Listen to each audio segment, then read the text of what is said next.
Running a hotel wasn't just a job for me, it was my whole world. I'm Grace, and this hotel meant everything to me. Until one day he walked in. He was hard to miss. A young man in a fancy suit, looking like he had a lot of money. He was busy with his expensive phone.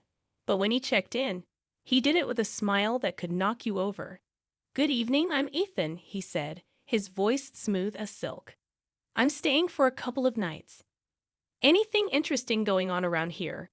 His charm caught me off guard, and I couldn't help but smile back. "Well, Ethan, this city's full of surprises. Depends on what you're into," I replied, giving him his key. Our chat was short, but it left an impression on me. Maybe it was his curiosity, or maybe it was how genuinely interested he seemed in what I had to say.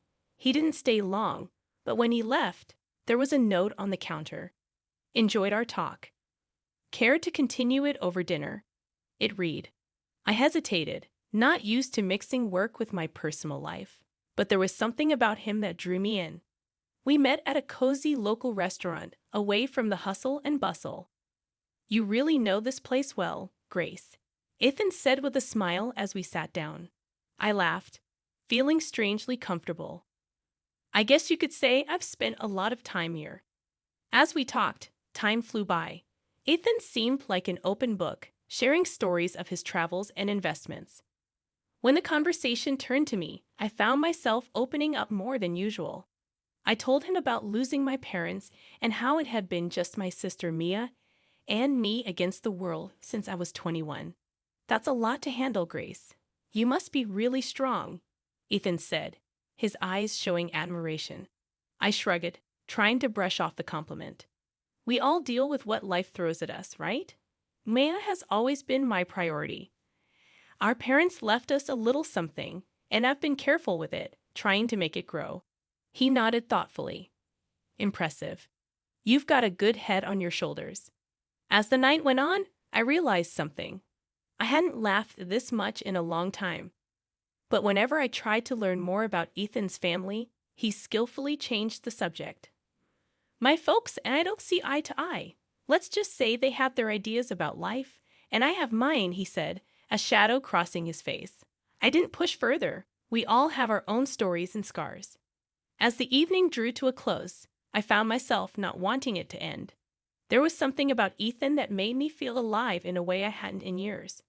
Life with Ethan felt like a whirlwind. Every day was a new adventure, and every moment together was filled with laughter and dreams of the future. He had this knack for making ordinary things seem extraordinary, turning simple dinners into unforgettable evenings. One evening, as we sat in our favorite little cafe, the one with the dim lights and cozy corners, I said to him, "Ethan, I still can't believe how fast everything is moving." He reached across the table, taking my hand in his. "Grace, when something feels right, why wait? I've never been sure of anything in my life," he replied, his eyes holding mine with intensity. "I know it's just. Everything's happening so fast. It's a lot to take in," I confessed, feeling a whirlpool of emotion swirling inside me. He squeezed my hand gently. "I get it. But trust me, Grace, I'm here for the long haul. I want to build a life with you, a future. And I want to start by making our wedding day the most memorable day of our lives." The way he spoke about our wedding with such passion and certainty made it hard not to get caught up in his vision. He painted a picture of a day so lavish and beautiful it took my breath away. "Imagine it, Grace. A ceremony that no one will forget. A celebration of our love. It's going to be perfect," he said, his voice filled with excitement. "And the honeymoon. You mentioned something about the most expensive hotel in the world," I asked, a mix of curiosity and apprehension in my voice. His smile widened. "Yes, it's all part of the plan. But I need you to trust me, to take this leap with me. Your savings for the wedding, my funds for the honeymoon, and our future home together. We'll make this a reality." I hesitated, the practical part of me screaming caution. But looking into his eyes, full of love and promise, I found myself nodding. "Okay, Ethan, let's do it. Let's make this wedding a day to remember." As the weeks flew by, the wedding preparations took over everything. Ethan was proactive, taking care of every detail to ensure our day would be spectacular. Watching him so full of life and determination made me fall even deeper in love. Ethan, you're amazing. The way you're handling everything. I don't know how to thank you, I said one evening as we reviewed the guest list and the lavish menu he planned. He pulled me close, his arms wrapping around me. Grace, seeing you happy is all the thanks I need. This wedding, it's just the beginning. Our life together is going to be even more beautiful, but amidst the excitement, doubts crept in. Was I moving too fast? Was I getting swept away by the romance of it all? Every time those thoughts surfaced, Ethan's assurances were there to chase them away. His words, his promises, they were my anchor holding me steady in the storm of uncertainty. The wedding preparations filled my days, but amidst the whirl of cake tastings and flower selections, I knew I needed Mia, my sister, my confidant, by my side. Since our parents passed, it had been us against the world, and her input meant everything to me, especially now. I called her up, hoping she could sneak away from the cafe she worked at. Hey Mia, think you can ditch the aprons and coffee smells for some tulle and satin today? I half joked, my voice laced with hopeful anticipation. Mia's laughter came through the phone, light and familiar. For you, sis, I'll trade coffee stains for bridal trains any day. Give me an hour to wrap things up here, and I'm all yours. The bridal shop was a wonderland of white and ivory dresses cascading like waterfalls of lace and silk. As I tried on gowns, Mia's presence was a calming force in the storm of satin and sequins. That one, Grace, it's like it was made for you, Mia said, her eyes lighting up as I stepped out of the dressing room in a gown that felt just right. I studied my reflection, the dress hugging every curve and cascading to the floor in a sea of soft fabric. Do you think I feel, I don't know, like a real bride? I admitted, a smile creeping onto my lips. Mia's grin matched mine. But in a fleeting moment, I caught a shadow pass over her face, quick and troubling. Before I could question it, she was up, pulling a dress off the rack. Mind if I give this one a whirl? Just for kicks, Mia said, holding up a stunning gown that caught the light with every movement. I laughed, the sound a mix of surprise and delight. Planning on eloping, are you? Or is there a mystery man you've been hiding from me? Mia's laugh, usually so carefree, held a note of something I couldn't quite place. Oh, Grace, you know me. Always a bridesmaid, never a bride.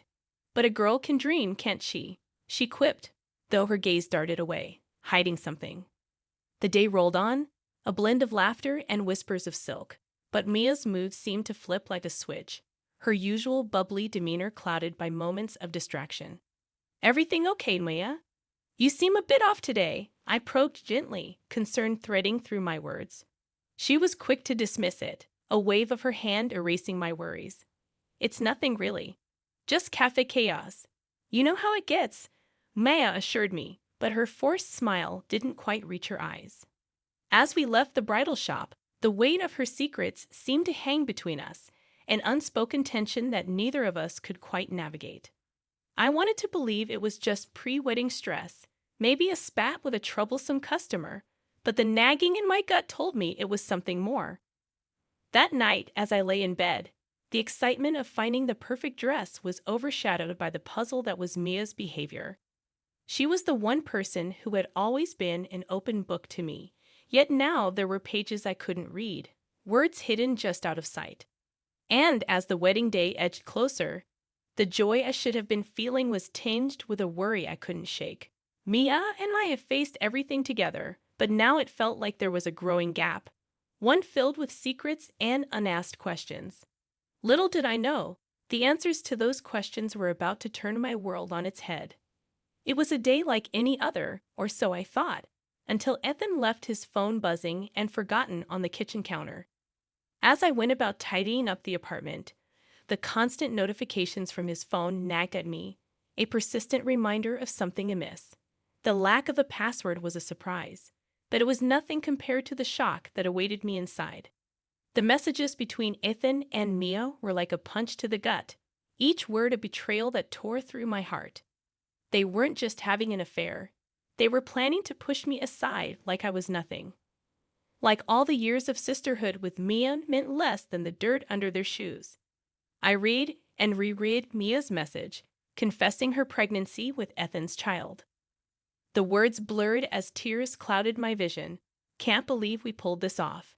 She's such a fool, falling for every lie. And now, with the baby, we can finally be together, just as we planned, it read. The world around me seemed to spin, a carousel of deceit and treachery. Ethan's reply was no better, declaring his love for Mia and his eagerness to see me humiliated, ousted from my own wedding. She's just a knave cash cow. Can't wait to get rid of her and start a real life together. This wedding will be perfect, thanks to her money, he wrote. I sat there, the phone heavy in my hand, a storm of emotions raging within me. Betrayal, anger, disbelief. They all fought for dominance. But above all, a cold determination began to take root. They thought they could use me, discard me like an old toy. I'd show them the price of underestimating Grace Anderson.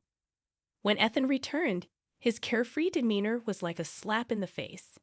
Hey, babe, did I miss any important calls? He asked casually, picking up his phone. I forced a smile, my insides burning with anger. Nope, just the usual stuff. Busy day, I replied, my voice steady despite the turmoil within. He flashed that charming smile. The one I now knew was nothing but a mask, as always. But nothing's more important than coming back to you, he said, leaning in for a kiss. I had to force myself not to recoil. From that moment on, I played the part of the oblivious fiancé to perfection. I smiled, I nodded, I went along with the wedding plans. But behind the scenes, I was planning my revenge on the two people who had betrayed me in the worst possible way. Each passing day was a test of my will, a balancing act between the role I had to play and the fury that burned within. But I wouldn't let them see me break. I'd bide my time, and when the moment was right, they'd learn the true cost of their treachery. And as I lay in bed each night, the image of Ethan and Mia's deceitful faces etched into my mind, I made a silent vow. They would pay for what they'd done, and their twisted game would be their undoing. I was no longer just the jilted fiancé. I was the architect of their downfall, and my revenge would be meticulous, calculated, and oh so sweet. The days leading up to the wedding felt surreal. On the surface, everything was perfect. The flowers, the guest list, the dress. But beneath the facade of perfection was a storm brewing, a tempest of anger and betrayal that I held tightly within. Ethan was his usual self, all smiles and affection, blissfully unaware of the storm he was about to sail into. Grace, everything's coming together so beautifully. This wedding is going to be the talk of the town, he said one evening as we reviewed the final preparations. I nodded, my smile practiced and polished. Yes, it's going to be a day to remember, I replied, the words laced with a meaning he couldn't possibly grasp. Mia was harder to face. The sister I had loved and protected was now a stranger, her every word and gesture a reminder of her betrayal. Yet I kept my mask firmly in place, the mask of the loving sister, blissfully ignorant of the knife she had planted in my back. Grace, you're handling everything so well. I don't know how you do it, Maya said one day as we finalized the seating arrangements. I looked at her, the sister I thought I knew, and forced a laugh. Oh, Mia, you know me. Always had a knack for organizing chaos, I said, the irony of the statement not lost on me. As the wedding day drew closer, the tension became almost tangible, a tightrope I walked with precision and care.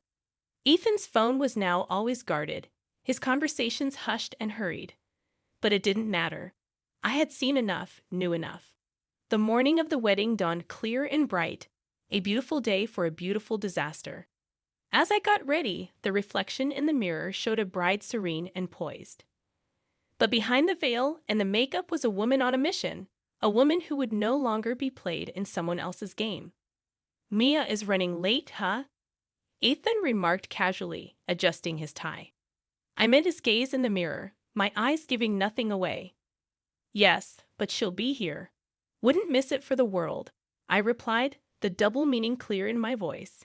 He nodded, oblivious to the undercurrents. Well, she's always been a bit unpredictable. But today's about us, Grace. Our new beginning, he said. I turned to face him, my smile a masterpiece of composure. Yes, Ethan. A new beginning indeed, I said, my heart steeling itself for what was about to come.